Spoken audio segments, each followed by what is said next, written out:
নমস্কাৰ স্বাগতম এয়া হৈছে সুপাৰ প্ৰাইম ষ্টুডিঅ'ত মই প্ৰাঞ্জল আৰম্ভণিতে এটা গুৰুত্বপূৰ্ণ খবৰ যোৰহাটত পোহৰলৈ আহিছে বিয়াগুম নিযুক্তি কেলেংকাৰী সমাজ কল্যাণ বিষয়ৰ তৎপৰতাত পোহৰলৈ আহিল নিযুক্তি কেলেংকাৰী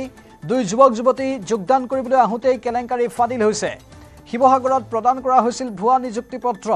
প্ৰায় 40 গৰাকী যুৱক যুৱতীক ভুৱা নিযুক্তি পত্ৰ প্ৰদান কৰা হৈছে ভুৱা নিযুক্তি পত্ৰত আছে পদবী নথকা বিষয়ৰ সহি এন ইছলাম নামৰ বিষয়ৰ সহি আছে নিযুক্তি পত্ৰত সুতিয়া উন্নয়ন পৰিষদৰ নামত 40 গৰাকীক দিছিল নিযুক্তি পত্ৰ নিযুক্তি প্ৰক্ৰিয়াত ধনৰ লেনদেনৰ অভিযোগ উত্থাপন হৈছে আৰু ভুৱা নিযুক্তি পত্ৰ লৈ সমাজ কল্যাণ বিভাগত যোগদানৰ চেষ্টা কৰিছে তেওঁলোকে ডাঙৰ খবৰ আহিছে সন্মুখলৈ যি সময়ত স্বচ্ছভাৱে নিযুক্তি প্ৰক্ৰিয়াৰ কথা উল্লেখ কৰা হৈ আছে সেই সময়তে একাংশ দুষ্ট চক্ৰই এক বিয়াগুম ভয়ংকৰ জাল মেলি দিছে যোৰহাটতেই পোহৰলৈ আহিছে এই বিয়াগুম নিযুক্তি কেলেংকাৰী সমাজ কল্যাণ বিষয়ৰ তৎপৰতাত পোহৰলৈ আহিছে নিযুক্তি কেলেংকাৰী দুই যুৱক যুৱতী যোগদান কৰিবলৈ আহোঁতে কেলেংকাৰী ফাদিল হৈছে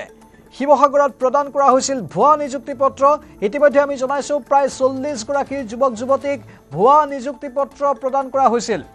ভুৱা নিযুক্তি পত্ৰত আছে পদবী নথকা বিষয়ৰ সহি এন ইছলাম নামৰ বিষয়ৰ সহি আছে নিযুক্তি পত্ৰত সুতিয়া উন্নয়ন পৰিষদৰ নামত 40 গৰাকীক দিছিল এই নিযুক্তি পত্ৰ নিযুক্তি প্ৰক্ৰিয়াত এতিয়া ধনৰ লেনদেনৰ অভিযোগ উত্থাপন হৈছে ভুৱা নিযুক্তি পত্ৰ লৈ সমাজ কল্যাণ বিভাগত যোগদানৰো চেষ্টা কৰিছে সেই ভুৱা নিযুক্তি প্ৰাপ্ত বা ভুৱা নিযুক্তি পত্ৰ লাভ কৰা যুৱক যুৱতীসকলে আমাৰ সতীৰ্থ জ্যেষ্ঠ সাংবাদিক গৌতম বৰা বৰ্তমান যোৰহাটৰ পৰা লাইভত আছে গৌতম অতি স্পৰ্শকাতৰ এটা খবৰ ডাঙৰ খবৰ আৰু নিশ্চয়কৈ প্ৰাঞ্জল চক যি সময়ত চৰকাৰে স্বচ্ছ নিযুক্তিৰ ক্ষেত্ৰত সৰ্বাধিক গুৰুত্ব আৰোপ কৰি আহিছে মুখ্যমন্ত্ৰীগৰাকীয়ে নিজে প্ৰত্যক্ষভাৱে অসমত যাতে সকলোৱে স্বচ্ছ আৰু নিকা প্ৰক্ৰিয়াৰে নিযুক্তি লাভ কৰে তাৰ ওপৰত সৰ্বাধিক গুৰুত্ব আৰোপ কৰি আহিছে কিন্তু তাৰ মাজতে আমি যি দৃশ্য দেখিবলৈ পাইছোঁ একাংশই চৰকাৰক যেন চেলেঞ্জ কৰিছে আৰু এয়া হৈছে কি এপইণ্টমেণ্ট লেটাৰ আমি দেখুৱাইছোঁ এপইণ্টমেণ্ট লেটাৰ আৰু এনে এপইণ্টমেণ্ট লেটাৰ লৈ যোৰহাটৰ সমাজ কল্যাণ বিভাগত ছুপাৰভাইজাৰ পদত ঠিক সেইদৰে কাৰ্যালয় সহায়ক পদত যোগদান কৰিবলৈ আহিছিলে আৰু তাতে যিসমূহ সহি এই এপইণ্টমেণ্ট লেটাৰত যি সহি আছে আপোনালোকে লক্ষ্য কৰক প্ৰাঞ্জল আপুনি লক্ষ্য কৰক কমিশ্যনাৰ অফ ছেক্ৰেটাৰী নামৰ কোনো পদবী হয়তো অসম চৰকাৰৰ সমাজ কল্যাণ বিভাগত নাই ঠিক সেইদৰে যিগৰাকী সমাজ কল্যাণ বিষয়াৰ সহি ইয়াত তেওঁলোকে দেখিবলৈ পাইছে সেয়াও হৈছে ভুৱা মানে তেখেতৰ সহি নহয় গতিকে সমগ্ৰ প্ৰক্ৰিয়াটোৰ ওপৰতে সন্দেহ উপজে সন্দেহ উপজাৰ পিছত তেওঁলোকে অনুসন্ধান কৰি নিশ্চিত হৈছে এয়া হৈছে এক ভুৱা নিযুক্তি প্ৰক্ৰিয়া য'ত কোনো ইণ্টাৰভিউ হোৱা নাছিলে লিখিত পৰীক্ষা হোৱা নাছিলে ঠিক সেইদৰে কোনো ধৰণৰ বিজ্ঞাপন পৰ্যন্ত দিয়া হোৱা নাছিলে 40 গৰাকীকৈ যুৱক যুৱতীক এনেধৰণে নিযুক্তি পত্ৰ প্ৰদান কৰা হৈছে আৰু আটাইতকৈ ডাঙৰ কথা যে চুতীয়া ডেভেলপমেণ্ট কাউন্সিলৰ নামত তেওঁলোকৰ আধাৰত এক ৰিজাৰ্ভেশ্যন কোটাত এই নিযুক্তিসমূহ দিয়া হৈছে আৰু এই সন্দৰ্ভত আমি জানিবলৈ যোগাযোগ কৰিছিলোঁ চুতীয়া যুৱ সন্মিলনী অসমৰ ক্ৰীড়া সম্পাদক ৰাজ বাহৰবুঢ়া আৰু তেখেত চুতীয়া জাতিৰ যিসমূহ সংগঠন আছে যিসমূহ অনুষ্ঠান আছে তাৰ সৈতে ওতঃপ্ৰোতভাৱে জড়িত যে যি নিযুক্তি পত্ৰ আপোনাকো দেখুৱাই লৈছোঁ যে কি ক'ব সমগ্ৰ প্ৰক্ৰিয়াটো যিজন লোকৰ নাম আহিছে অপূৰ্ব কুমাৰ শইকীয়া তেখেতে এইসকল যুৱক যুৱতীৰ সৈতে যোগাযোগ কৰি এই নিযুক্তি পত্ৰসমূহ প্ৰদান কৰিছে কি কয় আপোনালোকৰ তৰফৰ কি জানিছে আপোনাক মই প্ৰথমতে কৈ লওঁ তেখেতক আমাৰ 29 ছেপ্টেম্বৰ 2024 মানে 2024ত তেওঁক আমি আমাৰ সংগঠনৰ পৰা মানে সংগঠনৰ বিৰোধী কাৰ্যকলাপ থকাৰ কাৰণে অকমান সংগঠনৰ পৰা তেওঁক অব্যাহতি দি ৰখা হৈছে তাৰপিছত তেওঁ এনেকুৱা চুতীয়া ডেভেলপমেণ্ট কাউন্সিলৰ কিবা কোটাত মানুহক আচলতে এইটো কৰাটো আচলতে খুব যুক্তিসংগ কথা হোৱা নাই নতুন প্ৰজন্মৰ লগত খেলা কৰাটো ভৱিষ্যতে খেলা কৰাটো আমি আচলতে কোনো নেভাবোঁ আৰু এই কথাটো আচলতে অসমৰ মাননীয় মুখ্যমন্ত্ৰীয়ে হস্তক্ষেপত এই কথাটো উলিয়াব লাগে আচলতে তেওঁ এনেকুৱা ইমান ধুনীয়া এটা প্ৰক্ৰিয়াৰ মাজত অসম চৰকাৰে নিযুক্তি দিছে তাৰপিছত এজন আমাৰ স্বয়ম্ভূ নেতাই তেওঁ এপইণ্টমেণ্ট লেটাৰ বিলাইছে আজি আপোনাৰ হাতৰ পৰা এখন পাইছোঁ সেইটো আচলতে খুব দুৰ্ভাগ্যজনক কথা আমি চুতীয়া জাতি যুৱ সন্মিলন অসমৰ পৰা আমি অসমৰ মুখ্যমন্ত্ৰীক আচলতে এইটো খুব সোনকালে তদন্ত কৰিবৰ কাৰণে অনুৰোধ জনাইছোঁ আৰু এই মানুহজনৰ যোনটো চুতীয়া ডেভেলপমেণ্ট কাউন্সিলৰ তেওঁ কোটাত বুলি দিছে আচলতে চুতীয়া ডেভেলপমেণ্ট কাউন্সিলৰ যিসকল স্বয়ম্ভূ আছে তেওঁলোককো আচলতে আইনৰ আওতালৈ আনিবৰ কাৰণে মই অনুৰোধ জনাইছোঁ আচলতে আৰু এইখিনিতে প্ৰাঞ্জল আমি এটা কথা জনাব বিচাৰিছোঁ যে Chutia community demanded reservation post 2023 আধাৰত এই এপইণ্টমেণ্ট লেটাৰসমূহ দিয়া হৈছে এই পদসমূহত নিযুক্তি দিয়া হৈছে কিন্তু তাৎপৰ্যপূৰ্ণভাৱে যি Chutia community demanded reservation post 2023 তাৰ আধাৰত নিযুক্তিৰ পত্ৰ লাভ কৰি যোৰহাটৰ যি দুগৰাকী যুৱক যুৱতীয়ে যোগদান কৰিবলৈ আহিছিল তেওঁলোক হৈছে মুছলমান সম্প্ৰদায়ৰ গতিকে মুছলমান সম্প্ৰদায়ৰ কোনো যুৱক যুৱতী আপোনালোকৰ যি যদিহে ৰিজাৰ্ভেশ্যন আছে বুলি যদি আমি ধৰোঁ তাত তেওঁলোকে ৰিজাৰ্ভেশ্যন কেনেধৰণে পাব এইটোতো কোনো কথাই নহয় চাওক চুতীয়া ডেভেলপমেণ্ট কাউন্সিল হৈছে চুতীয়াসকলৰ সামগ্ৰিক উন্নতিৰ কাৰণে অসম চৰকাৰে পেকেজ দিয়ে আৰু তাত চাকৰিৰ কথাটো কোনো কাৰণতে নাহে আচলতে এইটো যে কমপ্লিট ভুৱা তেওঁ যে এজন স্বয়ম্ভূ নেতাই এইটো ভুৱা কাম কৰিছে এইটো জলপটপটকৈ ওলাই পৰিছে কিন্তু মোৰ এটা কথা ক'বলগীয়া আছে চুতীয়া ডেভেলপমেণ্ট কাউন্সিলৰ এইটো যে আছে বুলি তেওঁলোকে দিছে তেওঁলোকে চুতীয়া ডেভেলপমেণ্ট কাউন্সিলৰ যিসকল বিষয়ববী আছে তেওঁলোক আচলতে প্ৰত্যক্ষভাৱে জড়িত আছে নিচিনা মোৰ অনুভৱহে হৈছে আচলতে তেওঁলোকৰ আচলতে মই ভাবিছোঁ অসম চৰকাৰে এইটো সম্পূৰ্ণ হস্তক্ষেপত মাননীয় মুখ্যমন্ত্ৰী এই বস্তু তদন্ত কৰিবৰ কাৰণে অনুৰোধ জনাইছোঁ হয় এইখিনিতে প্ৰাঞ্জল আৰু এটা কথা জনাব বিচাৰিছোঁ যে যেতিয়া এই যুৱক যুৱতী দুগৰাকীয়ে যোৰহাটৰ সমাজ কল্যাণ বিভাগৰ কাৰ্যালয়ত আজি যোগদান কৰিবলৈ আহিছিলে আৰু তেওঁলোকৰ নথি পত্ৰসমূহ নিযুক্তি পত্ৰ চাই যেতিয়া সন্দেহ উপজে আৰু ভুৱা বুলি ইয়াৰ বিষয়ববীয়াসকল নিশ্চিত হয় তাৰ পাছত তেওঁলোকে সেই যিগৰাকী লোক অপূৰ্ব কুমাৰ শইকীয়া তেখেতৰ সৈতে যোগাযোগ কৰে আৰু তেখেতে ইমান আত্মবিশ্বাসেৰে তেওঁলোকক আশ্বাস প্ৰদান কৰে যে এইবোৰ সকলো নিযুক্তি পত্ৰই সঁচা হয় সঠিক পথেৰে 2023 চনৰ পৰা যি প্ৰক্ৰিয়া আগবঢ়াই নিয়া হৈছে তাৰ আধাৰতে নিযুক্তি দিয়া হৈছে আৰু তেওঁলোকৰ যিখিনি অৰিজিনেল নিযুক্তি পত্ৰ সেয়া আনিবৰ বাবে তেখেত আজি নিশা গুৱাহাটীলৈ যোৱা বুলি তেওঁলোকক জানিবলৈ দিছে আৰু গুৱাহাটীত গৈ কাইলৈ উপস্থিত হোৱাৰ পিছত এইসকল যুৱক যুৱতীক যি প্ৰকৃত নিযুক্তি পত্ৰ সেই নিযুক্তি পত্ৰ প্ৰদান কৰা হ'ব বুলি জানিবলৈ দিছে গতিকে সেই লোকজনৰ সৈতে যেতিয়া কথা পতাই দিছিলে তেতিয়াও তেওঁলোকক সেই বিষয়াসকলক ইমান আত্মবিশ্বাসেৰে কৈছে যে এই নিযুক্তি প্ৰক্ৰিয়া বৈধ হয় আৰু মানে গৌতম এতিয়ালৈকে সেই ভুৱা নিযুক্তি পত্ৰ লাভ কৰা বুলি যি যুৱক যুৱতীৰ নাম আহিছে সন্মুখলৈ তেওঁলোকে আৰক্ষীৰ কাষ চপা নাই কোনো এজাহাৰ দিয়া নাই এতিয়ালৈকে নিশ্চয়কৈ প্ৰাঞ্জল আমি বাৰম্বাৰ কৈছিলোঁ যে অসমত শেহতীয়াকৈ যি ধৰণে নিযুক্তি প্ৰক্ৰিয়া হৈছে যে আজিকালি এই ছুপাৰভাইজাৰ পদ বাদেই দিয়ক সাধাৰণ ক্লিনাৰ পোষ্টতো এনেধৰণে কোনেও নিযুক্তি দিব নোৱাৰে তাৰ বাবে পৰীক্ষা হয় এক স্বচ্ছ প্ৰক্ৰিয়া আছে বিজ্ঞাপন প্ৰচাৰ কৰা হয় বিজ্ঞাপন প্ৰকাশৰ পিছত এক নিৰ্দিষ্ট প্ৰক্ৰিয়াৰ জৰিয়তে লিখিত পৰীক্ষা হয় ব্যৱহাৰিক পৰীক্ষা হয় তাৰ পাছতে নিযুক্তি লাভ কৰে তেওঁলোকক আমি বাৰম্বাৰ কৈছোঁ যে আপোনালোকে আৰক্ষীৰ কাষ চাব কিন্তু তেওঁলোকক এনেধৰণে আশ্বাস প্ৰদান কৰিছে যে আৰু যিসমূহ নথি পত্ৰ প্ৰাঞ্জল আপুনি লক্ষ্য কৰক যে যিসমূহ নথি পত্ৰ তেওঁলোকক দিয়া হৈছে অশোক স্তম্ভ ইয়াত আছে আৰু চৰকাৰী চিল মোহৰৰ পৰা ধৰি যি ধৰণে তেওঁলোকক এইসমূহ প্ৰদান কৰা হৈছে যে সাধাৰণ যিসকল যুৱক যুৱতী আছে তেওঁলোকৰ বাবে এইসমূহ সঁচা বুলি ভবাটোৱে স্বাভাৱিক আৰু যিহেতু দীৰ্ঘদিনীয়া প্ৰক্ৰিয়া 2023 চনৰ পৰা এই প্ৰক্ৰিয়া আগবঢ়াই নিয়া হৈছে আৰু তাৰ আধাৰতে তেওঁলোকে এতিয়াও বিশ্বাস কৰি আছে যে তেওঁলোকে নিযুক্তি পত্ৰ লাভ কৰিব আৰু তেওঁলোকে অচিৰে যোগদান কৰিবলৈ সক্ষম হ'ব আৰু আমাৰ নিজস্ব সূত্ৰৰ পৰা যি জানিব পাৰিছোঁ এইটো অভিযোগ উঠিছে যে ধনৰ লেনদেন হৈছে গতিকে আমি চৰকাৰক আহ্বান জনাম যে 40 গৰাকী যুৱক যুৱতীয়ে এতিয়াও নিযুক্তি লাভ কৰিম বুলি যিহেতু আশাৰে বাট চাই আছে এই সমগ্ৰ বিষয়টো চৰকাৰৰ তৰফৰ পৰা অতি শীঘ্ৰে স্পষ্ট কৰি দিব লাগে ধন্যবাদ গৌতম IPL 2025লৈ আৰু মাত্ৰ কেইটামান দিন বাকী সকলোৰে চকু ক্ৰিকেটাৰসকল আৰু কিংবদন্তি ক্ৰিকেটাৰ ধোনীৰ দৰে খেলুৱৈৰ ওপৰত ইয়াৰ পাছত তেওঁ কি কৰিব ধোনীৰ এই উল্লেখনীয় নৱৰূপৰ বিষয়ে জানিবলৈ চাই থাকক নিউজ 18 অসম নৰ্থ ইষ্ট অপেক্ষাৰ অন্ত বিশ্ববাসীৰ উৎকণ্ঠাৰ অন্ত পেলাই পৃথিৱীলৈ ঘূৰি আহিবলৈ সাজু হৈছে Sunita Williams peri Bush Wilmore মাত্ৰ 7 দিনৰ বাবে মহাকাশলৈ গৈ মহাকাশতে 9 মাহ আবদ্ধ হৈ পৰিছিল দুই মহাকাশচাৰী সুনিতা উইলিয়াম আৰু উইলমোৰ দুইকে ঘূৰাই আনিবলৈ নাচাই ইটোৰ পিছত সিটো চেষ্টা চলাই গৈছিল যদিও ব্যৰ্থ হৈছিল প্ৰতিটো প্ৰচেষ্টা দুইগৰাকী মহাকাশচাৰী মহাকাশতে আবদ্ধ হৈ পৰাত চিন্তিত হৈ পৰিছিল বিশ্ববাসী কেনেকৈ দুয়োগৰাকী মহাকাশচাৰীক পৃথিৱীলৈ ঘূৰাই অনা হ'ব তাকে লৈ উৎকণ্ঠিত হৈ পৰিছিল বিশ্ববাসী অৱশেষত ইলন মাস্কৰ উদ্যোগত আহিল সুখবৰ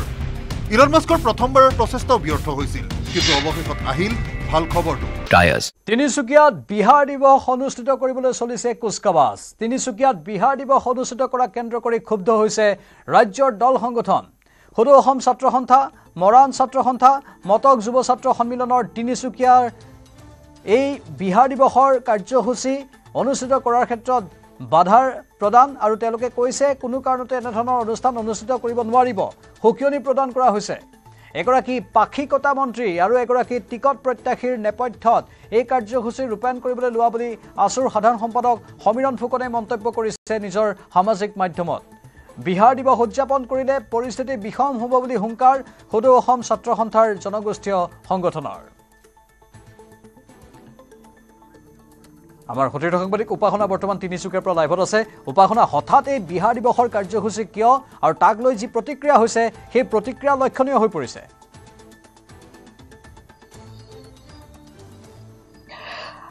হয় প্ৰাঞ্জল, নিশ্চয়কৈ যেহেতু তিনিচুকীয়াৰ মানৱ কল্যাণ ভৱনত যোৱাকালি এটা মিটিং অনুষ্ঠিত কৰা হৈছিল, য'ত বিজেপিৰ কেইবাগৰাকী নেতা উপস্থিত আছিলে আৰু তাত সিদ্ধান্ত লোৱা হৈছে যে অহা 22 মাৰ্চ তাৰিখে বিহাৰ দিৱস পালন কৰা হ'ব বুলি এটা আয়োজন। আচলতে বিহাৰ দিৱস বুলি ক'বলৈ গ'লে আজি যেহেতু বহুতো লোকৰ প্ৰতিক্ৰিয়া ইতিমধ্যে আজিৰ দিনত আহি পৰিছে, যিটো বিহাৰ দিৱস বুলি কোৱাৰ লগে লগে কিন্তু সকলোৰে মনত কিছু প্ৰশ্ন উত্থাপন হৈছে প্ৰাঞ্জল। লগতে যি দল সংগঠনে কেৱল নহয়, যিসকল জাতীয় জনগোষ্ঠী দল সংগঠন আছে, দল সংগঠনৰ লগতে তিনিচুকীয়াৰ কিন্তু বহুতো লোকৰ মাজত কিন্তু প্ৰতিক্ৰিয়া সৃষ্টি হৈছে। লগতে যি আজি আচলতে এই যি ফেচবুক এটা পোষ্ট ভাইৰেল হৈ পৰিছে আৰু সামাজিক মাধ্যমত দেখা পোৱা গৈছে, এই বিষয়টো কিন্তু বহু চৰ্চা লাভ কৰিছিলে। তিনিচুকীয়াৰ সকলোৰে আচলতে এই লৈ এটা চৰ্চাৰ হৈ পৰিছে তিনিচুকীয়াত দেখা পোৱা গৈছে। আৰু যিহেতু যোৱাকালি যিখন বৈঠক অনুষ্ঠিত কৰা হৈছিলে প্ৰাঞ্জল, তাত যিহেতু উল্লেখ কৰিছে যে এটা 22 মাৰ্চৰ যিটো দিনটো নিৰ্ধাৰণ কৰা হৈছিলে, যিটো বিহাৰ দিৱস পালন কৰা হ'ব বুলি তেওঁলোকে লৈছিলে, যি আচলতে বিজেপিৰ কেইবাগৰাকীও নেতা তাত উপস্থিত আছিলে। কিন্তু সেয়া প্ৰাঞ্জল এই মুহূৰ্তত কিন্তু যিমানখিনি দল সংগঠন আছে সকলোৰে প্ৰতিক্ৰিয়া, যিহেতু আসু ইতিমধ্যে প্ৰতিক্ৰিয়া দিছে, মৰাণ জনগোষ্ঠীৰ ফালৰ পৰা প্ৰতিক্ৰিয়া আহিছে, মটক জনগোষ্ঠীৰ ফালৰ পৰা প্ৰতিক্ৰিয়া আহিছে, সকলোৱে এটা কথা কৈছে যে কোনো পধ্যে তিনিচুকীয়াত বিহাৰ দিৱস যিহেতু আগতো যিটো হোৱা নাই, কিন্তু আৰু এতিয়াও যিহেতু এই তেনেধৰণৰ ঘটনা যাতে সংঘটিত নহয় তাৰ বাবে আহ্বান জনাইছে যে এই যি বিহাৰ দিৱসৰ বাবে যে তেওঁলোকে আয়োজন কৰিছে সেয়া কিন্তু অতি শীঘ্ৰে বন্ধ কৰিবলৈ কৈছে, নহলে কিন্তু জংগী আন্দোলন কৰিব বুলি ইতিমধ্যে দল সংগঠনে সকিয়নি প্ৰদান কৰা হৈছে। উপাসনা লাইনত থাকক, মটক ছাত্ৰ সন্থাৰ তৰফৰ পৰা এটা প্ৰতিক্ৰিয়া আহিছে, সেই প্ৰতিক্ৰিয়াটো এবাৰ শুনাই লৈছো। অহা 22 মাৰ্চৰ দিনা বিহাৰ দিৱস, আৰু এই বিহাৰ দিৱসটো তিনিচুকীয়া জিলাত এগৰাকী পাক্ষিকতা মন্ত্ৰী আৰু সম্ভাৱ্য এগৰাকী বিধায়কৰ টিকট প্ৰত্যাশীৰ নেতৃত্বত তাত ৰাজহুৱাভাৱে উদযাপন কৰিবৰ কাৰণে এটা ব্যৱস্থাপনা তেওঁলোকে গ্ৰহণ কৰা সন্দৰ্ভত আমি অৱগত হৈছোঁ। আৰু এই অৱগত হৈ আমি আশ্চৰ্য প্ৰকাশ কৰিছোঁ, এটা ৰাজনৈতিক দলে এটা হিন্দী বলয়ৰ আচলতে তেওঁলোকে ভোট লাভৰ স্বাৰ্থত কেৱল সেই ভোটৰ আশাত তেওঁলোকে অসমত বিহাৰ দিৱস অনুষ্ঠিত কৰিবলৈ ওলাইছে। এই কথা কেতিয়াও গ্ৰহণযোগ্য হ'ব নোৱাৰে। অসম অসমীয়াৰ হয় আৰু অসমত অসম দিৱসেই পালন হ'ব। ইয়াত কোনোবা ৰাজনৈতিক দলেই হওক বা আন কোনোবা অনুষ্ঠান প্ৰতিষ্ঠানে এনেকুৱা ধৰণৰ বেলেগ এখন ৰাজ্যৰ দিৱস ইয়াত অনুষ্ঠিত কৰিব, এই কথা কেতিয়াও গ্ৰহণযোগ্য হ'ব নোৱাৰে আৰু এই কথা কেতিয়াও গ্ৰহণ কৰা নহ'ব। আমি অসমীয়া জাতিটোৱে সকলোকে লগত লৈ আগবাঢ়িবৰ কাৰণে আমি প্ৰচেষ্টা অব্যাহত ৰাখোঁ, কিন্তু এই কথাত এয়া নহয় যে বেলেগ এখন ৰাজ্যৰ দিৱস এটা কোনো অনুষ্ঠান প্ৰতিষ্ঠান দল সংগঠনে আহি ইয়াত কোনোবাই অনুষ্ঠিত কৰিব, এই কথা কেতিয়াও গ্ৰহণযোগ্য হ'ব নোৱাৰে আৰু কেতিয়াও নহয়। আৰু এনেকুৱা ধৰণৰ দুঃসাহস যদি কোনোবাই কৰে কেতিয়াবা, ইয়াৰ পৰিস্থিতি ভয়ানক হ'ব, বিষম পৰিস্থিতিৰ সন্মুখীন তেওঁলোক হ'ব লাগিব। আৰু এই ক্ষেত্ৰত যিকোনো পৰিস্থিতিৰ সন্মুখীন হ'বৰ কাৰণে সেইসকল সাজু হৈ থাকিব লাগিব। সেই সকিয়নি আজি আমি প্ৰদান কৰিছোঁ। এয়া সকিয়নি সদৌ অসম ছাত্ৰ সন্থাৰ সাধাৰণ সম্পাদক সমীৰণ ফুকনৰ। সমান্তৰালভাৱে মটক ছাত্ৰ সন্থা, মৰাণ ছাত্ৰ সন্থাৰ তৰফৰ পৰা প্ৰতিক্ৰিয়াবোৰ এনেধৰণেই আহি আছে। উপাসনা, এতিয়া সকিয়নি প্ৰদান কৰা হৈছে, কোনো কাৰণতে বিহাৰ দিৱস হ'ব নোৱাৰিব, হ'বলৈ নিদিওঁ বুলি কৈছে সদৌ অসম ছাত্ৰ সন্থা আৰু আন আন দল সংগঠনে। তাৰ পাছত এতিয়া প্ৰশাসনে কেনে স্থিতি গ্ৰহণ কৰিব পাৰে? হয় নিশ্চয়কৈ প্ৰাঞ্জল, যিহেতু প্ৰতিটো দল সংগঠনে ইতিমধ্যে সকিয়নি প্ৰদান কৰিছে যে কোনো কাৰণতে বিহাৰ দিৱস উদযাপন কৰিব দিয়া নহ'ব। যিহেতু পূৰ্বতো এনেধৰণৰ কাৰ্য কিন্তু কেতিয়ালৈকে কাৰ্যসূচী হাতত লোৱা হোৱা নাছিলে, কিন্তু হঠাতে আচলতে এই যি বিহাৰ দিৱস উদযাপনৰ যি কথা সকলোৰে মাজত চৰ্চা লাভ কৰিছে বা কাৰ্যসূচী আহি পৰিছে, তাতে কিন্তু সকলোৱে আশ্চৰ্যজনক হৈছে যে কেনেধৰণৰ আচলতে এই ঘটনা বিজেপিৰ যি শাসকীয় পক্ষ কেনেধৰণৰ মানে আচলতে তেওঁলোকে এই যি বিষয়টো যে বিহাৰ দিৱস তেওঁলোকে উদযাপন কৰিব পাৰে, যিহেতু পূৰ্বতে এনেধৰণৰ ঘটনা কেইটাও তিনিচুকীয়াত বিশেষকৈ জিলাখনত হোৱা নাই। তাত আমি যদি আৰু এটা কথা ক'বলৈ যাওঁ প্ৰাঞ্জল, এই মুহূৰ্তত প্ৰশাসনে ইতিমধ্যে অহাকালি এখন কিন্তু বৈঠক অনুষ্ঠিত কৰাৰ কথা, যে আচলতে যিসকল দংশক আছে বা যি ধৰণে আচলতে বিজেপিৰ ফালৰ পৰা আচলতে এই কাৰ্যসূচী লোৱা হৈছে বুলি জানিব পৰা গৈছে, তেওঁলোকো হয়তো তাত থাকিব। হয়তো বৈঠকত কেনেধৰণে আলোচনা হয়, কি আলোচনা হয় সেয়া কিন্তু এতিয়ালৈকে আমি হয়তো ক'ব নোৱাৰিম, কিন্তু অহাকালি হয়তো এনেকুৱা এটা বৈঠক আলোচনা এটা হ'ব লাগে প্ৰাঞ্জল বুলি ইতিমধ্যে জানিব পৰা গৈছে, কিন্তু সেয়া সঠিক হোৱা নাই। যিহেতু কেৱল সকিয়নিহে দিছে প্ৰাঞ্জল হয়তো ইয়াৰ পিছৰ কাৰ্যসূচী আমি হয়তো পিছত জনাব পাৰিম এতিয়ালৈকে যেহেতু কেৱল মাত্ৰ সকিয়নি দিয়া হৈছে কিন্তু ইয়াৰ পিছতো যদি আচলতে এই বিহাৰ দিৱস উদযাপন কৰিবৰ বাবে যদি আগভাগ লোৱা হয় বা আগবঢ়া হয় তেতিয়াহে কিন্তু আচলতে ইয়াৰ বাবে দল সংগঠন নামি পৰিব আৰু কিন্তু এই তিনিচুকীয়াৰ বহু ৰাইজে আচলতে এই ঘটনাটো কিন্তু সহজভাৱে ল'ব পৰা নাই সকলোৱে কিন্তু ইতিমধ্যে প্ৰতিক্ৰিয়া দিছে সকলোৱে এটা কথা কৈছে যে কোনো কাৰণতে ইয়াক বিহাৰ দিৱস উদযাপন কৰিব দিয়া নহ'ব বুলি ইতিমধ্যে সকলোৱে এটা কথা স্পষ্টীকৰণ দি দিছে এই মুহূৰ্তত প্ৰাঞ্জল ধন্যবাদ উপাসনা আৰু এই বিষয়টোৰ ওপৰত আমি পৰৱৰ্তী সময়তো বাতৰি সম্প্ৰচাৰ কৰিম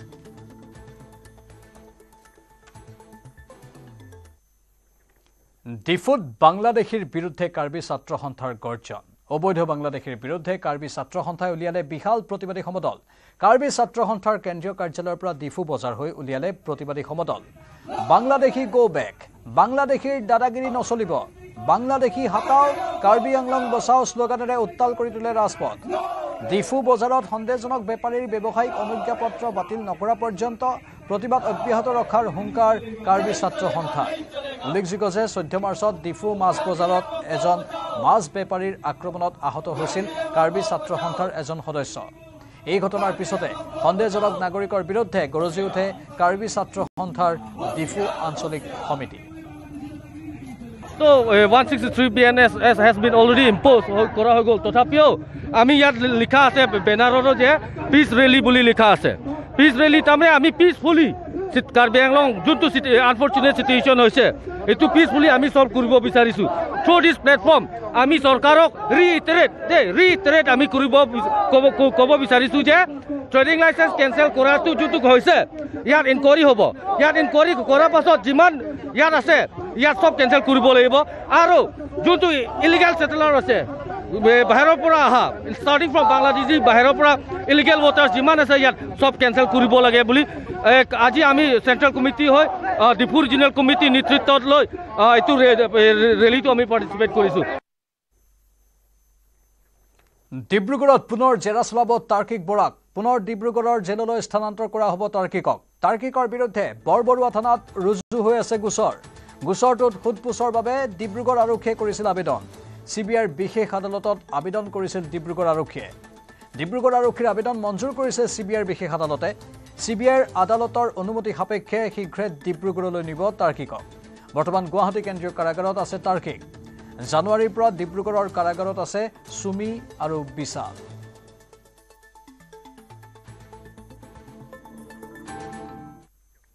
বৰ্ণিহাটক লৈ অৱশেষত সাৰ পালে প্ৰশাসন দেশৰ ভিতৰতে সৰ্বাধিক প্ৰদূষিত চহৰ বৰ্ণিহাটক লৈ তৎপৰ হ'ল মহানগৰ প্ৰশাসন 40টা উদ্যোগলৈ কঠোৰ সতৰ্কবাণী কামৰূপ মহানগৰ জিলা আয়ুক্তৰ প্ৰদূষণ ৰোধৰ বিধি মানি চলিবলৈ নিৰ্দেশ দিলে জিলা আয়ুক্তই অন্যথা কঠোৰ ব্যৱস্থাৰ সন্মুখীন হোৱাৰ হুংকাৰ উদ্যোগ কৰ্তৃপক্ষলৈ বিশ্বৰ 20খন প্ৰদূষিত চহৰৰ তালিকাত নাম সোমাইছিল বৰ্ণিহাটৰ কিছুদিন পূৰ্বে এক আন্তঃৰাষ্ট্ৰীয় সংস্থাৰ জৰীপত প্ৰকাশ পাইছিল বিশ্বৰ 20খন সৰ্বাধিক প্ৰদূষিত চহৰৰ নাম এই তালিকাত উদ্বেগজনকভাৱে স্থান পাইছিল দেশৰ 13খন চহৰে দেশৰ এই 13খন চহৰৰ শীৰ্ষত আছে মহানগৰীৰ সমীপৱৰ্তী তথা অসম মেঘালয় সীমান্তৱৰ্তী বৰ্ণিহাট চহৰৰ নাম প্ৰদূষিত চহৰ হিচাপে ৰাজধানী দিল্লীৰ যি দুৰ্নাম আছে সেই দুৰ্নামকো চেৰাই বৰ্ণিহাটে ৰচিলে অভিলেখ মূলতঃ উদ্যোগ প্ৰধান চহৰ হোৱাৰ বাবে প্ৰদূষণৰ মাত্ৰা বৃদ্ধি পাই আহিছে এই অঞ্চলটোত কিন্তু এই সমস্যাক গুৰুত্ব সহকাৰে লোৱাৰ ফলনি অসম মেঘালয় দুয়োখন ৰাজ্যই পৰস্পৰলৈ দায়িত্ব ঠেলি দায় সৰাৰ চেষ্টা কৰি আহিছিল নিউজ 18 এই সন্দৰ্ভত আঙুলিয়াই দিয়াৰ পিছতে মেঘালয়ৰ মুখ্যমন্ত্ৰী কনৰাড চাংমাই অসমৰ মুখ্যমন্ত্ৰীলৈ পত্ৰ লিখি দুয়োখন ৰাজ্যই যৌথভাৱে প্ৰদূষণ নিয়ন্ত্ৰণৰ আঁচনি গ্ৰহণ কৰিব লাগে বুলি প্ৰস্তাৱ আগবঢ়াইছিল শেহতীয়াকৈ গাল উৰিছে কামৰূপ মহানগৰ জিলা প্ৰশাসনৰ দেশৰ প্ৰদূষিত অঞ্চলসমূহৰ ভিতৰত শ্ৰেষ্ঠ স্থান বা এয়া হৈছে শ্ৰেষ্ঠ বুলি ক'বলৈ দুখ লাগে কিন্তু যি স্থান দখল কৰিছে প্ৰদূষিত চহৰৰ ভিতৰত যি প্ৰথম স্থান দখল কৰিছে সেই বৰ্ণিহাট অঞ্চলৰ উদ্যোগসমূহক লৈ জিলা প্ৰশাসনে মঙলবাৰে পাতিলে বৈঠক ডিমৰীয়া সমজিলা আয়ুক্ত কাৰ্যালয়ত অনুষ্ঠিত বৈঠকত অংশ ল'লে অঞ্চলটোৰ 40টা উদ্যোগৰ প্ৰতিনিধিৰ লগতে প্ৰদূষণ নিয়ন্ত্ৰণ বৰ্ডৰ বিষয়াকে ধৰি আন চৰকাৰী সংশ্লিষ্ট বিষয়াই অসম মেঘালয় সীমান্তৰ বৰ্ণিহাটৰ অসম অংশৰ উদ্যোগসমূহৰ প্ৰদূষণৰ মাত্ৰা তথা প্ৰদূষণ নিয়ন্ত্ৰণৰ নিয়ম সঠিকভাৱে পালন কৰা সন্দৰ্ভত এই বৈঠকত চৰ্চা চলে ডিমৰীয়া সমজিলা আয়ুক্তই উদ্যোগসমূহৰ প্ৰতিনিধিসকলক প্ৰদূষণ নিয়ন্ত্ৰণৰ ক্ষেত্ৰত সম্পূৰ্ণ বিধি মানি চলিবলৈ কঠোৰভাৱে নিৰ্দেশ প্ৰদান কৰে। প্ৰদূষণ নিয়ন্ত্ৰণৰ ব্যৱস্থা নললে উদ্যোগসমূহৰ বিৰুদ্ধে বিহিত ব্যৱস্থা গ্ৰহণ কৰা হ'ব বুলি সতৰ্ক কৰি দিলে আয়ুক্তগৰাকীয়ে। বৰ্ণিহাট আমাৰ অঞ্চলটো মানে অতি প্ৰদূষিত অঞ্চল হিচাপে চিহ্নিত হৈছিলে। গতিকে এই বিষয়টো আমাৰ প্ৰশাসনে খুব গুৰুত্ব সহকাৰে লৈছে। লৈ আমি ইতিমধ্যে কোনবোৰ কাৰকৰ বাবে তাতে প্ৰদূষণ বৃদ্ধি হৈছে এইটো আমি আইডেণ্টিফাই কৰিবৰ কাৰণে পলিউশ্যন কণ্ট্ৰল বৰ্ডৰ লগতে আমাৰ যিখিনি কনচাৰ্ণ ডিপাৰ্টমেণ্ট আছে গোটেইখিনিৰ লগত আমি আলোচনা কৰিছোঁ। আৰু আজি আমি তাতে যিবিলাক ইণ্ডাষ্ট্ৰিজ এণ্ড ফেক্টৰিজ আছে তেওঁলোকৰ লগত আমি এখন মিটিং কৰিলোঁ। তেওঁলোকে যিখিনি পলিউশ্যন কণ্ট্ৰল বৰ্ডৰ গাইডলাইন মতে যিবিলাক তেওঁলোকে মেজাৰ্ছ ল'ব লাগে সেইখিনি ল'বৰ কাৰণে। আৰু অহাকালিৰ পৰা আমাৰ এটা জইণ্ট টীমে বেলেগ বেলেগ ডিপাৰ্টমেণ্টৰ প্ৰতিটো ফেক্টৰী বা গোটেই অঞ্চলটো তেওঁলোকে সৰজমিন তদন্ত কৰিব। আৰু আমি যি ক্ষেত্ৰত যিবোৰ ভায়লেশ্যন বা এনেকুৱা দেখা আছে এইবিলাকৰ ওপৰত আমি কঠোৰ ব্যৱস্থা কাৰ্যকৰ ল'বলৈ আৰম্ভ কৰিম। বিলাসীপাৰাত AIUDFৰ বিধায়কৰ গুণ্ডাগিৰি। আধাৰশিলা স্থাপন কৰিবলৈ গৈ মহৰীক কলপুলিৰে প্ৰহাৰ কৰিলে বিধায়ক শামছুল হুদাই। বাহিৰ চোৱাপাতা দৈখোৱা বজাৰত এই ঘটনা সংঘটিত হৈছে। এখন পকী দলঙৰ আধাৰশিলা স্থাপন কৰিবলৈ গৈছিল পূব বিলাসীপাৰাৰ এইগৰাকী বিধায়ক শামছুল হুদা। চাওক দৃশ্য কেনেধৰণে প্ৰহাৰ কৰিছিল। বুকুত ধৰি চুচৰাই আনিছিল, চৰ দিছিল প্ৰথমে, তাৰপিছত ধমকি দিলে, তাৰপিছত কলপুলি উঠালে আৰু প্ৰহাৰ কৰিলে। এয়া প্ৰহাৰৰ দৃশ্য।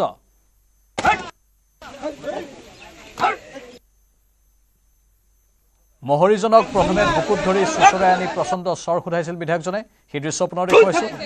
এয়া চৰ প্ৰচণ্ড ৰূপ। তাৰপিছত আধাৰশিলা স্থাপনৰ বাবে পুতি থোৱা কলপুলি উভালি আনি আক্ৰমণ কৰিলে বিধায়ক শামছুল হুদাই। আৰু এই দৃশ্যখিনি সঁচাকৈয়ে দুৰ্ভাগ্যজনক। এজন জনপ্ৰতিনিধি আৰু জনপ্ৰতিনিধিৰ এনে আচৰণক লৈ স্তম্ভিত সকল। অভিযোগ অনুসৰি এইগৰাকী মহৰীয়ে বা ঠিকাদাৰে কলপুলি অতি সৰু কলপুলি আনিছিল আৰু এই কলপুলি অনাৰ বাবেই বিধায়কজনক খং উঠা বুলি অভিযোগ উত্থাপন হৈছে।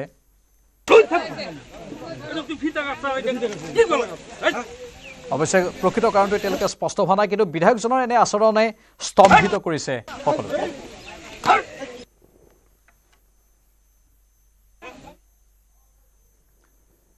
আৰু এদিন পাছতেই পৃথিৱীত পদাৰ্পণ কৰিব সুনিতা উইলিয়ামছ আৰু বেৰী উইলমৰে। 9 মাহ ধৰি মহাকাশত আবদ্ধ হৈ পৃথিৱীলৈ উভতি আহিব 2 মহাকাশচাৰী। সুনিতা উইলিয়ামছ পৃথিৱী অহাৰ সময়তে প্ৰধানমন্ত্ৰী মোদীয়ে তেওঁলৈ পঠিয়াইছে পত্ৰ। তেওঁৰ নিৰাপদ প্ৰত্যাৱৰ্তন আৰু সুস্বাস্থ্য কামনাৰে পত্ৰ প্ৰেৰণ কৰিছে প্ৰধানমন্ত্ৰী মোদীয়ে। তেওঁৰ এই কৃতিত্বৰ বাবে 1.4 বিলিয়ন ভাৰতীয় গৌৰৱান্বিত বুলিও উল্লেখ কৰে প্ৰধানমন্ত্ৰী মোদীয়ে। উল্লেখযোগ্য যে মঙলবাৰে পুৱা উইলমোৰ, উইলিয়ামছ আৰু আন 2জন মহাকাশচাৰীয়ে আন্তঃৰাষ্ট্ৰীয় মহাকাশ কেন্দ্ৰৰ পৰা ডক কৰি পৃথিৱীলৈ উভতি অহাৰ 17 ঘণ্টীয়া যাত্ৰা আৰম্ভ কৰিছে। প্ৰধানমন্ত্ৰী মোদীয়ে তেওঁৰ আমেৰিকা ভ্ৰমণৰ সময়ত ৰাষ্ট্ৰপতি ট্ৰাম্পৰ পৰা সুনিতা উইলিয়ামছৰ বিষয়ে খবৰ কৰাৰ কথাও উল্লেখ কৰে পত্ৰত। হাজাৰ হাজাৰ মাইল দূৰত থাকিলেও ভাৰতৰ জনসাধাৰণে তেওঁৰ সুস্বাস্থ্য আৰু অভিযানত সফলতাৰ বাবে প্ৰাৰ্থনা কৰি আছে বুলিও উল্লেখ কৰে প্ৰধানমন্ত্ৰীয়ে। লগতে তেওঁ লিখিছে, মই নিশ্চিত যে প্ৰয়াত দীপক ভাইৰ আশীৰ্বাদ আপোনালোকৰ লগতেই আছে। 2016 চনৰ আমেৰিকা ভ্ৰমণৰ সময়ত তেওঁক লগ পোৱাৰ কথাও সোঁৱৰে মোদীয়ে। সুনিতা উইলিয়ামছ উভতি অহাৰ পাছতে তেওঁক ভাৰতলৈও আমন্ত্ৰণ জনাইছে প্ৰধানমন্ত্ৰীয়ে। মহাশূন্যৰ পৰা পৃথিৱীলৈ মহাযাত্ৰা আহি আছে সুনিতা উইলিয়ামছ। বুধবাৰে পুৱতি পৃথিৱীত উপস্থিত হ'ব সুনিতা উইলিয়ামছ। লগত আহিব বেৰী উইলমোৰ আৰু 2জন মহাকাশচাৰী। আন্তৰ্জাতিক মহাকাশ আস্থানৰ পৰা পৃথিৱীলৈ 17 ঘণ্টাৰ যাত্ৰা কৰি পৃথিৱীত উপস্থিত হ'ব সুনিতা উইলিয়ামছ। ইলন মাস্কৰ স্পেচ এক্স কোম্পানীৰ ড্ৰেগন যানত উঠি সুনিতা আৰু 3 নভোচৰ আহি আছে। মঙলবাৰে পুৱা ড্ৰেগন যান আৰু আন্তৰ্জাতিক মহাকাশ আস্থানৰ মাজত আনডকিং প্ৰক্ৰিয়া সম্পূৰ্ণ হোৱাৰ পিছতেই 10:41 পৃথিৱীলৈ উৰা মাৰে সুনিতা উইলিয়ামছ। বুধবাৰে পুৱতি প্ৰায় 3:30 বজাত উপস্থিত হ'ব ড্ৰেগন যান। ড্ৰেগন যানখনে ভূমিত অৱতৰণ নকৰি প্ৰশান্ত মহাসাগৰত কৰিব স্পেচ ডাউন। ফ্লৰিডাৰ সমুদ্ৰৰ জলৰাশিত নিৰাপদে অৱতৰণ কৰোৱা হ'ব সুনিতা আৰু সহযোগীসকলক লৈ অহা এই ড্ৰেগন যানখন। আৰু তাৰ কিছু সময় পিছতে ৰিকভাৰী কৰা হ'ব আটাইকেইজনক। নাছাই জনোৱা মতে স্পেচ এক্সৰ ড্ৰেগন কেপচুলৰ সকলো ব্যৱস্থা সুচাৰুৰূপে চলি আছে। উল্লেখযোগ্য যে গুজৰাটত সুনীতাৰ বাবে যজ্ঞ কৰিছে সুনীতাৰ পৰিয়াল আৰু সম্পৰ্কীয় ভাতৃ দিনেশ ৰাৱালে সুনীতাৰ সুস্বাস্থ্য আৰু নিৰাপদ আগমনৰ বাবে যজ্ঞ কৰিছে তেওঁলোকে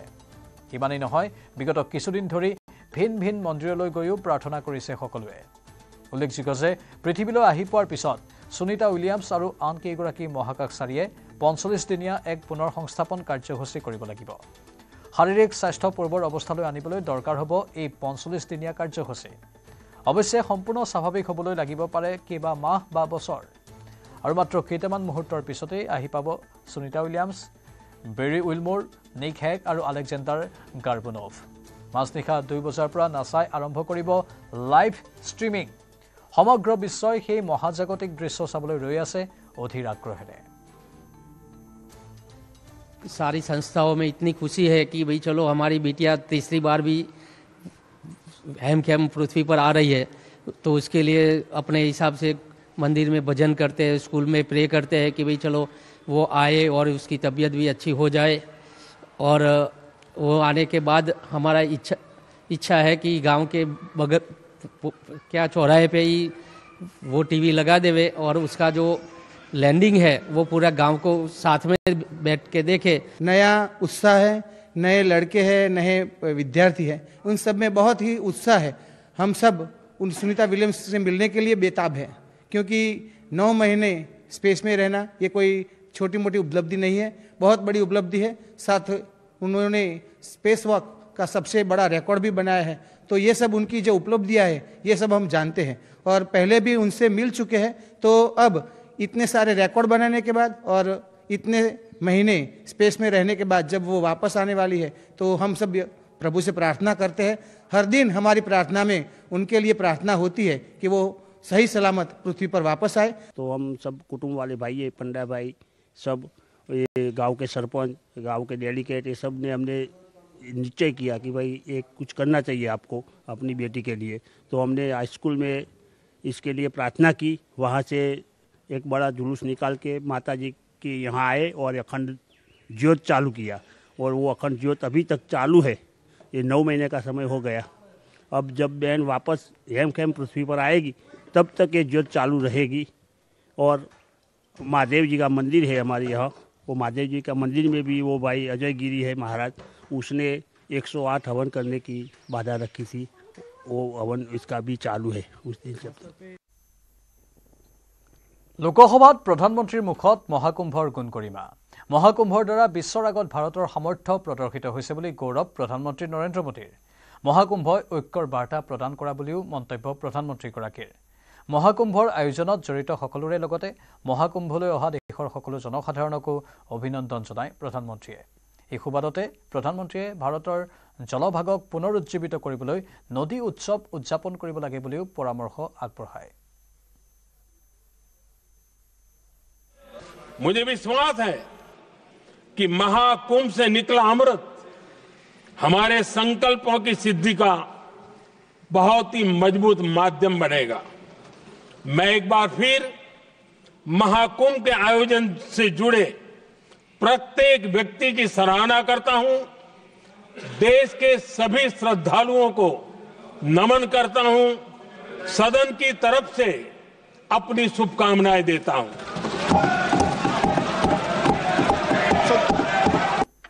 আনফালে মহাকুম্ভ সন্দৰ্ভত প্ৰধানমন্ত্ৰী মোদীয়ে দিয়া ভাষণৰ পিছতে লোকসভাৰ বিৰোধী দলপতি ৰাহুল গান্ধীক ভাষণ দিয়াৰ সুযোগ নিদিয়াৰ অভিযোগ কংগ্ৰেছ দলৰ ৰাহুল গান্ধীয়ে প্ৰধানমন্ত্ৰীৰ বিৰুদ্ধে উত্থাপন কৰিছে মহাকুম্ভত প্ৰাণ হেৰুওৱা লোকক শ্ৰদ্ধা নকৰা বুলি কংগ্ৰেছ সাংসদ প্ৰিয়ংকা গান্ধী ভদ্ৰায়ো বিৰোধীয়ে নিজৰ মতামত প্ৰকাশৰ সুযোগ নোপোৱাৰ বাবে উদ্বেগ প্ৰকাশ কৰে जो प्रधानमंत्री ने बोला मैं उसको सपोर्ट करना चाह रहा था कुंभ हमारी एक प्रकार से हमारा ट्रेडिशन है हिस्ट्री है कल्चर है एक कंप्लेंट थी एक शिकायत थी श्रद्धांजलि नहीं दी प्रधानमंत्री ने जो लोग जिनकी मृत्यु हुई थी उनको श्रद्धांजलि नहीं दी और दूसरी बात मैं ये कहना चाहता था कि देखिए कुंभ की जगह है मगर जो युवा कुंभ में गए उनको प्रधानमंत्री से एक और चीज चाहिए उनको रोजगार चाहिए और प्रधानमंत्री को रोजगार के बारे में भी बोलना चाहिए সাম্প্ৰদায়িক হিংসাত দগ্ধ মহাৰাষ্ট্ৰৰ নাগপুৰত অব্যাহত উত্তেজনা সোমবাৰে বিয়লি বজৰং দলে ঔৰংজেবৰ সমাধি স্থানান্তৰ কৰাৰ দাবীত উলিওৱা প্ৰতিবাদী সমদলক লৈ সৃষ্টি হয় যুদ্ধ সদৃশ পৰিস্থিতি বজৰং দলৰ সমদলত ধৰ্মগ্ৰন্থ দাহনৰ এটা উৰাবাতৰি বিয়পি পৰাৰ পিছতে প্ৰথমে নাগপুৰৰ মহলৰ চিটনিছ পাৰ্কত সূত্ৰপাত হয় ভয়ংকৰ সংঘৰ্ষৰ দুটা ফৈদৰ মাজত আৰম্ভ হোৱা হিংসা দমনৰ বাবে আৰক্ষী গৈছিল আৰু আৰক্ষীলৈ শিলাবৰ্ষণ কৰে একাংশ উন্মাদ লোকে প্ৰতিবাদকাৰীৰ শিলাবৰ্ষণত আহত হয় 5জন আৰক্ষী বিষয়া গুৰুতৰভাৱে আহত প্ৰায় 8জন সাধাৰণ লোক সন্ধিয়া প্ৰায় 7:30 বজাত প্ৰথমে চিটনিছ পাৰ্কত আৰম্ভ হোৱা হিংসাৰ জুই মুহূৰ্ততে বনজুইৰ দৰে বিয়পি পৰে ইটোৰ পিছত সিটো স্থানলৈ নিয়ন্ত্ৰণৰ বাহিৰলৈ যোৱা পৰিস্থিতি অধিক ভয়ংকৰ হৈ পৰে আৰক্ষী আৰু প্ৰতিবাদকাৰীৰ সংঘাতৰ মাজতে বিভিন্ন ঠাইত 12খন গাড়ীত অগ্নিসংযোগ কৰে প্ৰতিবাদকাৰীয়ে কেৱল গাড়ীত অগ্নিসংযোগ কৰিয়ে ক্ষান্ত নাথাকিল প্ৰতিবাদকাৰী জ্বলাই দিলে কেইবাখনো দোকান আৰু কেইবাটাও বাসগৃহ নাগপুৰৰ হানসাপুৰী অঞ্চলত অধিক ভয়ংকৰ হৈ পৰে পৰিস্থিতি অঞ্চলটোৰ বহু সাধাৰণ লোকলৈ প্ৰতিবাদকাৰীয়ে শিলাবৰ্ষণ কৰাৰ লগতে ৰাজপথতেই জ্বলাই দিলে কেইবাখনো বাহন ইফালে মাজনিশা ওল্ড বান্দ্ৰা অঞ্চলতো এদল উন্মাদ লোকে সৃষ্টি কৰে ভয়ংকৰ পৰিস্থিতি ৰাজপথত ৰখাই থোৱা কেইবাখনো বাহন জ্বলাই দিয়ে উল্লেখযোগ্য যে শিল দলিওৱা ঘটনাত দুয়োটা ফৈদৰ 2 সহস্ৰাধিক লোক জড়িত হৈ পৰিছিল পৰিস্থিতি নিয়ন্ত্ৰণৰ বাহিৰলৈ যোৱাত সান্ধ্য আইন জাৰি কৰা হয় কেইবাটাও অঞ্চলত নাগপুৰৰ কাটৱালী গণেশপেট তহচিল লাকৰগঞ্জ পাঁচলি শান্তিনগৰ চক্কৰদাৰা নন্দনবন ইমামৱাৰা যশোধৰানগৰ আৰু কপিলনগৰত সান্ধ্য আইন ঘোষণা কৰা হয় আনহাতে ঘটনাক লৈ আৰক্ষী আৰম্ভ কৰিছে তদন্ত এই পৰ্যন্ত ঘটনাৰে জড়িতৰ সন্দেহত 44 জনক আটক কৰিছে আৰক্ষীয়ে সাবা নামৰ সিনেমাখনৰ পিছতে একাংশৰ পৰিকল্পিত আক্ৰমণ বুলি অভিযোগ উত্থাপন হৈছে শীঘ্ৰেই ঘটনাত জড়িত বহু লোক আৰক্ষীৰ জালত পৰাৰ সম্ভাৱনা প্ৰকাশ পাইছে শিলাবৰ্ষণৰ ঘটনাত জড়িতক চিনাক্তকৰণৰ বাবে অঞ্চলটোৰ চিচিটিভি সমূহৰ ভিজুৱেলছ পৰীক্ষা কৰিছে আৰক্ষীয়ে আনহাতে এই ঘটনাক লৈ মহাৰাষ্ট্ৰৰ বিজেপি চৰকাৰক টাৰ্গেট কৰি লৈছে বিৰোধীয়ে মহাৰাষ্ট্ৰ কংগ্ৰেছৰ সভাপতি হৰ্ষবৰ্ধন সাবকলে নাগপুৰত সোমবাৰে সংঘটিত হোৱা হিংসাত্মক পৰিস্থিতি মহাৰাষ্ট্ৰৰ গৃহ বিভাগৰ ব্যৰ্থতা বুলি উল্লেখ কৰি কয় যে যোৱা কেইদিনমানৰ পৰা মহাৰাষ্ট্ৰ বিজেপিৰ মন্ত্ৰীসকলে ইচ্ছাকৃতভাৱে উচতনিমূলক ভাষণ দিছে এতিয়া এনেদৰেই এটা উৰাবাতৰিক লৈ চলিছে নাগপুৰৰ বহু অঞ্চল যাক লৈ এতিয়া আতংকিত হৈ পৰিছে সাধাৰণ জনতা আৰু এই ঘটনাক লৈ প্ৰতিক্ৰিয়া প্ৰকাশ কৰিছে মহাৰাষ্ট্ৰৰ মুখ্যমন্ত্ৰী ফডনৱিছৰ দাবী সংঘৰ্ষৰ আঁৰত আছে তৃতীয় শক্তি পৰিকল্পিত আক্ৰমণৰ বলি হৈছে আৰক্ষী আৰু সাধাৰণ ৰাইজ बहुत ही निंदनीय है जिस प्रकार से कुछ लोगों ने पत्थरबाजी की है पुलिस पर भी पत्थर फेंके हैं ये बिल्कुल गलत है मैं स्वयं इन सारी घटनाओं पर नजर रखकर हूं मैंने पुलिस कमिश्नर को ये कहा है कि कानून व्यवस्था बनाने के लिए जो भी कड़े से कड़े कदम उठाने की आवश्यकता हो उठाए जाए और शांति को बनाया जाए अगर कोई दंगा करता है कोई पुलिस पर पत्थर फेंकता है कोई समाज में तनाव निर्माण करता है तो ऐसे सभी लोगों के ऊपर कड़ी से कड़ी कार्रवाई की जाए और मैं सभी को अपील करता हूं कि नागपुर एक बहुत ही शांति प्रिय इस प्रकार की नगरी है यहाँ की शांति भंग न हो इस प्रकार से सभी लोगों ने व्यवहार और बर्ताव करना चाहिए ইফালে আক্ৰমণৰ ঘটনাক পৰিকল্পিত আখ্যা দি প্ৰতিক্ৰিয়া মহাৰাষ্ট্ৰৰ উপমুখ্যমন্ত্ৰী একনাথ সিন্দেৰ লগতে তেওঁ ক'লে ঔৰংজেব মহাৰাষ্ট্ৰৰ শত্ৰু আছিল আৰু ভাৰতৰ প্ৰকৃত মুছলমানসকলে ঔৰংজেবক সমৰ্থন নকৰে কিন্তু এই সময়ত সকলোৰে শান্তি সম্প্ৰীতি বৰ্তাই ৰাখিবলৈ আহ্বান মহাৰাষ্ট্ৰৰ উপমুখ্যমন্ত্ৰীৰ पेट्रोल बम फेंके हैं पत्थर फेंके हैं हथियार से हमला किया है उनको बिल्कुल महाराष्ट्र में बिल्कुल माफ नहीं किया जाएगा हमारी महाराष्ट्र सरकार की भूमिका है या महाराष्ट्र में अमन शांति कायम बनाए रखने का काम है और इसलिए मैं जनता से भी अपील करूंगा कि पुलिस अपना काम कर रही है पुलिस सख्ती से गुनाहगारों को जो समाज कंटक है उनसे पेश कर आएगी उनको कड़ी कार्रवाई करेगी लेकिन पुलिस को भी जनता ने सहयोग करना चाहिए यह भी हमारी अपील है औरंगजेब का समर्थन इस महाराष्ट्र में कोई सहन नहीं करेगा उसका महिमा मंडल कोई सहन करेगा नहीं ये औरंगजेब ये छत्रपति शिवाजी महाराज छत्रपति संभाजी महाराज और हमारे देश का दुश्मन था वो देशद्रोही था ये जुल्मी आक्रमणकारी था माँ बहनों पर अत्याचार करने वाला था मंदिरों को तोड़ने वाला था और छत्रपति संभाजी महाराज पर अन्याय अत्याचार करने वाला था। ये महाक्रूर कर्म था और इसलिए उसको बिल्कुल उसका समर्थन जो भी करे उसको बख्शा नहीं जाएगा। इफाले AIMIMৰ মুৰব্বী আছাদুদ্দিন ওৱেইছিৰ মন্তব্য বিগত কেইটামান সপ্তাহত মহাৰাষ্ট্ৰৰ মুখ্যমন্ত্ৰী আৰু মন্ত্ৰীসকলে দিয়া বক্তব্যসমূহ পৰীক্ষা কৰিব লাগে। চৰকাৰৰ পৰাই আটাইতকৈ ডাঙৰ প্ৰৰোচনা কৰা হৈছে। এজন সম্ৰাটৰ ছবিত জুই জ্বলাই দিয়াৰ অভিযোগ সত্ত্বেও কিয় কোনো ব্যৱস্থা গ্ৰহণ কৰা নাছিল বুলি তেওঁ প্ৰশ্ন উত্থাপন কৰিছে।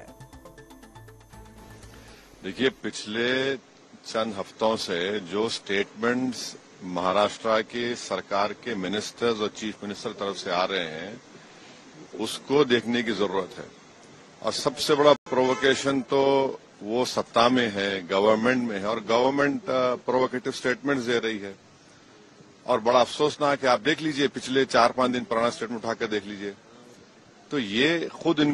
वो खुद प्रोवोकेशन किए और उनको इस बात की अपनी जिम्मेदारी का एहसास भी नहीं है कि वो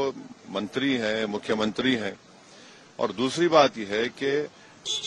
आपने कई तस्वीर किसी बादशाह के बनाकर जलाए पूरे महाराष्ट्र में, कोई रिएक्शन नहीं हुआ, तो आपको तकलीफ हो गई। तो आपने क्या किया कि कुरान की जो आयतें हैं, जो वर्सेस हैं कुरान के, जो एक कपड़े पर लिखी जाती हैं, उसको आपने जलाया। और जब ये हरकत हो रही थी तो उसी वक्त जाकर मुकामी वहां के जो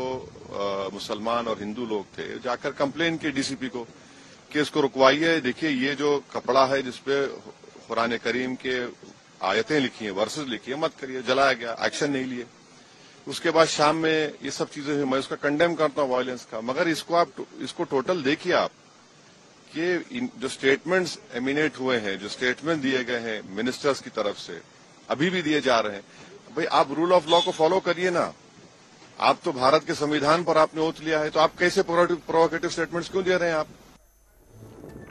ইফালে নাগপুৰৰ সাংসদ তথা কেন্দ্ৰীয় পথ পৰিবহণ মন্ত্ৰী নীতিন গাডকাৰীয়ে ঘটনাৰ প্ৰতিক্ৰিয়া প্ৰকাশ কৰি কয় যে নাগপুৰত ধৰ্মীয় উত্তেজনাৰ পৰিস্থিতিৰ সৃষ্টি কৰিবলৈ একাংশই চেষ্টা কৰিছে।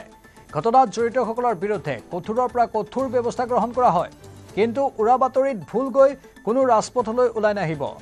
নাগপুৰ যে শান্তি সম্প্ৰীতিৰ বাবে পৰিচিত তাক বৰ্তাই ৰাখক।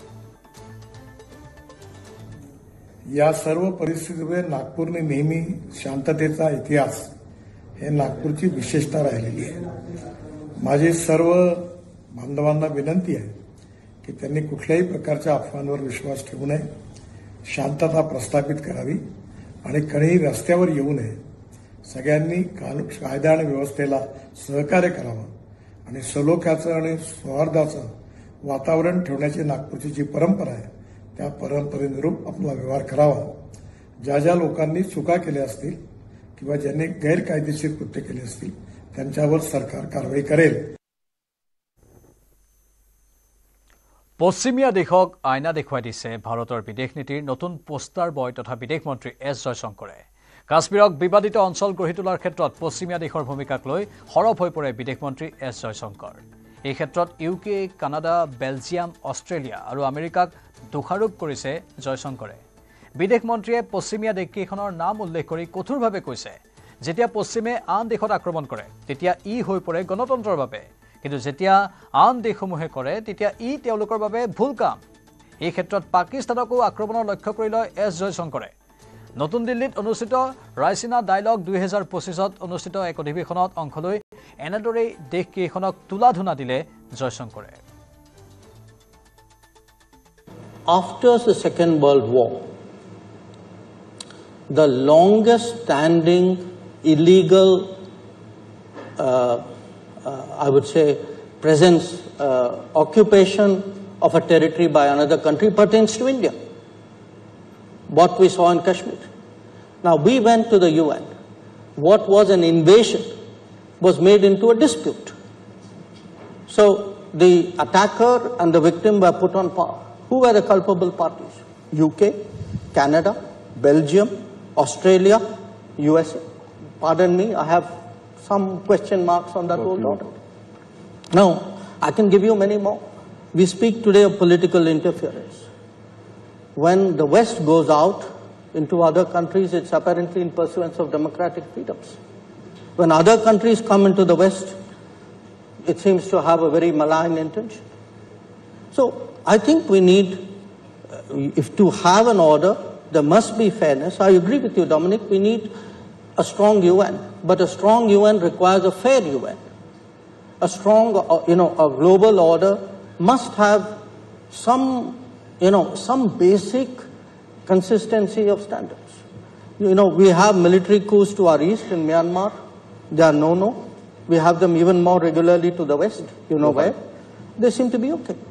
I think it's important to audit the working of the world for the last 8 decades and be honest about it, and to understand today that, the balances, the shareholdings in the world have changed. We need a different conversation. We need, frankly, in that sense, a different order. Our Super Prime এইখিনিতে সময় সমু বাণিজ্যিক বিৰতিৰ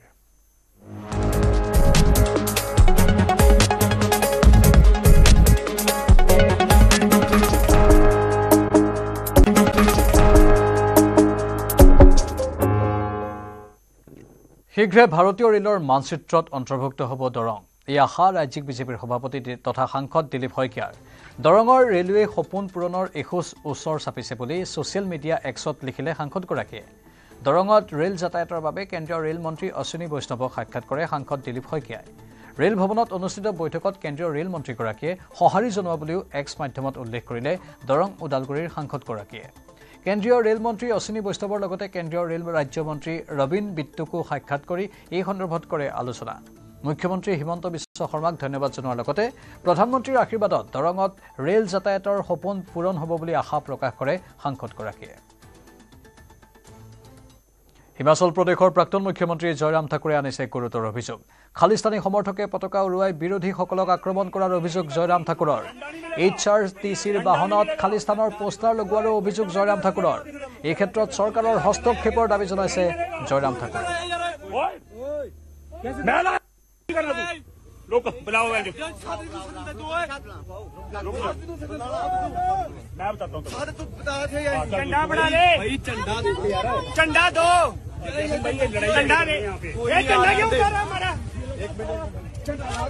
खालिस्तान जिंदाबाद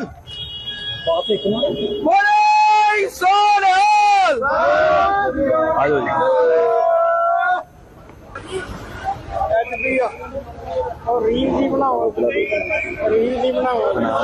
नहीं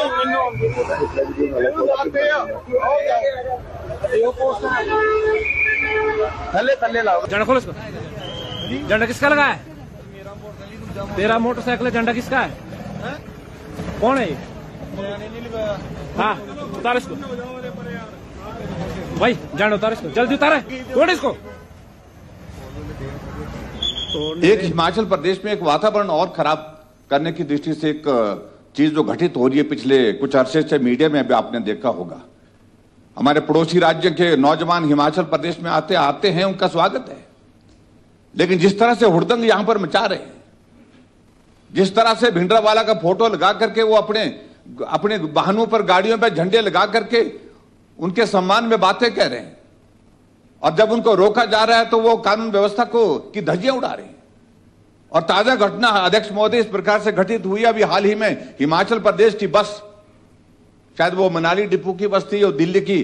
गई थी, कहां गई थी, लेकिन पंजाब में कहीं रोका गया और उस गाड़ी को तलवारें लेकर के जो है वो गाड़ी के ड्राइवर को गाड़ी रोकने के लिए बाध्य किया गया, और बाध्य करने के साथ साथ में भिंडरावाले के फोटो, जहां मुख्यमंत्री का फोटो लगा है उसके साथ भिंडरावाले का फोटो वहां पर चिपका दिया गया। पूरे सोशल मीडिया में ये चल रहा है। क्या मुख्यमंत्री जिस बात को सुनिश्चित करेंगे कि पंजाब की सरकार के साथ इस विषय को उठाएंगे और उठा करके एक सौहार्दपूर्ण माहौल को बनाने के लिए वहां उनसे अपील करेंगे, और अन्यथा मुझे लगता है कि स्थिति और भी ज्यादा खराब होने वाली है आने वाले समय में। और मैं यही कहूंगा कि इन सारी चीजों की गंभीरता से संज्ञान सरकार को लेना चाहिए। यह सुपर प्राइम, नमस्कार।